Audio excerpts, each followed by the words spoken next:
ಸಂಪೂರ್ಣವಾಗಿ ಕನ್ನಡ ಬಳಕೆ ಆಗಲಿಕ್ಕೆ ಬೇಕಾಗಿರೋ ಕ್ರಮವನ್ನ ಸರ್ಕಾರ ವಹಿಸಬೇಕಾಗಿದೆ. ಎಲ್ಲ ಒಂದ್ ಕಡೆ ಸರ್ಕಾರ ಈ ಕ್ರಮಗಳನ್ನು ವಹಿಸಲಿಕ್ಕೆ ವಿಫಲರಾಗಿದ್ದಾರೆ, ವಿಳಂಬ ಆಗಿರುವಂತಾಗ್ತಿದೆ. ಹಾಗಾಗಿ ಎಲ್ಲ ಒಂದ್ ಕಡೆ ಕನ್ನಡ ಪರ ಸಂಘಟನೆಗಳು ಇವತ್ತು ಒತ್ತಾಯವನ್ನ ಮಾಡಿದ್ದಾರೆ. ಆದ್ರೆ ಕಾನೂನನ್ನ ಕೈಗೆ ತಗೋಬಾರ್ದು, ಯಾರೇ ಆಗ್ಲಿ ಕಾನೂನನ್ನ ಕೈಗೆ ತಗೊಳ್ಳುವಂತದ್ದು ಆಗ್ಬಾರ್ದು.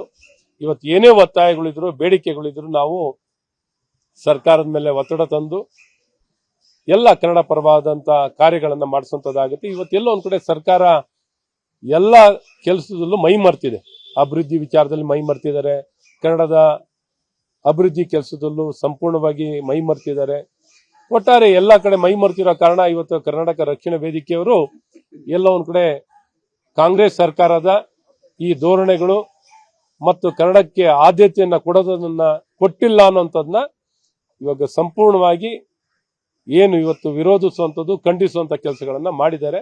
ಹಾಗಾಗಿ ಕನ್ನಡದ ಕೆಲಸಕ್ಕೆ ಭಾರತೀಯ ಜನತಾ ಪಾರ್ಟಿ ಏನೇ ಒಳ್ಳೆ ಕೆಲಸಗಳನ್ನ ಮಾಡೋದಿದ್ರೆ ಎಲ್ಲದಕ್ಕೂ ನಮ್ಮ ಸಂಪೂರ್ಣ ಮಾತೃಭಾಷೆಗೆ ಸಂಪೂರ್ಣ ಬೆಂಬಲ ಇದೆ. ನಮ್ಮ ದೇಶೀಯ ಭಾಷೆಗಳು ಬೆಳಿಬೇಕು ಅನ್ನೋಂಥದ್ದೇ ಭಾರತೀಯ ಜನತಾ ಪಾರ್ಟಿಯ ಬಹಳ ಸ್ಪಷ್ಟ ನಿಲುವು ಅಂತ ಹೇಳಕ್ ಇಷ್ಟಪಡ್ತೀನಿ. ಸಂಪೂರ್ಣವಾಗಿ ಕನ್ನಡ ಬಳಕೆ ಆಗಲಿಕ್ಕೆ ಬೇಕಾಗಿರೋ ಕ್ರಮವನ್ನ ಸರ್ಕಾರ ವಹಿಸಬೇಕಾಗಿದೆ.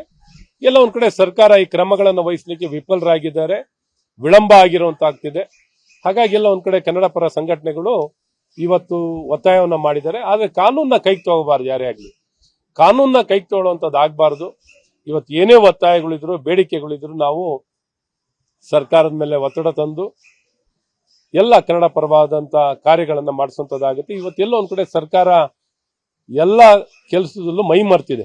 ಅಭಿವೃದ್ಧಿ ವಿಚಾರದಲ್ಲಿ ಮೈ ಮರ್ತಿದ್ದಾರೆ, ಕನ್ನಡದ ಅಭಿವೃದ್ಧಿ ಕೆಲಸದಲ್ಲೂ ಸಂಪೂರ್ಣವಾಗಿ ಮೈ ಮರ್ತಿದ್ದಾರೆ. ಒಟ್ಟಾರೆ ಎಲ್ಲ ಕಡೆ ಮೈ ಮರ್ತಿರೋ ಕಾರಣ ಇವತ್ತು ಕರ್ನಾಟಕ ರಕ್ಷಣಾ ವೇದಿಕೆಯವರು ಎಲ್ಲ ಒಂದ್ ಕಡೆ ಕಾಂಗ್ರೆಸ್ ಸರ್ಕಾರದ ಈ ಧೋರಣೆಗಳು ಮತ್ತು ಕನ್ನಡಕ್ಕೆ ಆದ್ಯತೆಯನ್ನ ಕೊಡೋದನ್ನ ಕೊಟ್ಟಿಲ್ಲ ಅನ್ನೋಂಥದ್ದನ್ನ ಇವಾಗ ಸಂಪೂರ್ಣವಾಗಿ ಏನು ಇವತ್ತು ವಿರೋಧಿಸುವಂಥದ್ದು, ಖಂಡಿಸುವಂತ ಕೆಲಸಗಳನ್ನ ಮಾಡಿದ್ದಾರೆ. ಹಾಗಾಗಿ ಕನ್ನಡದ ಕೆಲಸಕ್ಕೆ ಭಾರತೀಯ ಜನತಾ ಪಾರ್ಟಿ ಏನೇ ಒಳ್ಳೆ ಕೆಲಸಗಳನ್ನ ಮಾಡೋದಿದ್ರೆ ಎಲ್ಲದಕ್ಕೂ ನಮ್ಮ ಸಂಪೂರ್ಣ ಮಾತೃಭಾಷೆಗೆ ಸಂಪೂರ್ಣ ಬೆಂಬಲ ಇದೆ. ನಮ್ಮ ದೇಶೀಯ ಭಾಷೆಗಳು ಬೆಳಿಬೇಕು ಅನ್ನೋಂಥದ್ದೇ ಭಾರತೀಯ ಜನತಾ ಪಾರ್ಟಿಯ ಬಹಳ ಸ್ಪಷ್ಟ ನಿಲುವು ಅಂತ ಹೇಳಕ್ ಇಷ್ಟಪಡ್ತೀನಿ. ಅನುಕ್ಷಣದ ಸುದ್ದಿಗಳಿಗಾಗಿ ವಿಸ್ತಾರ ನ್ಯೂಸ್ ಯೂಟ್ಯೂಬ್ ಚಾನೆಲ್ ಸಬ್ಸ್ಕ್ರೈಬ್ ಮಾಡಿ. ಹೊಸ ಸುದ್ದಿಗಳ ನೋಟಿಫಿಕೇಶನ್ಗಾಗಿ ಬೆಲ್ ಐಕಾನ್ ಕ್ಲಿಕ್ ಮಾಡಿ. ಲೇಟೆಸ್ಟ್ ಅಪ್ಡೇಟ್ಸ್ಗಾಗಿ www.vistaranews.com ವೆಬ್ಸೈಟ್ಗೆ ವಿಸಿಟ್ ಮಾಡಿ. ಅಂಗೈಯಲ್ಲೇ ಜಗತ್ತಿನ ಸುದ್ದಿ ತಿಳಿಯಲು ವಿಸ್ತಾರ ನ್ಯೂಸ್ ಕನ್ನಡ ಆಪ್ ಡೌನ್ಲೋಡ್ ಮಾಡಿ.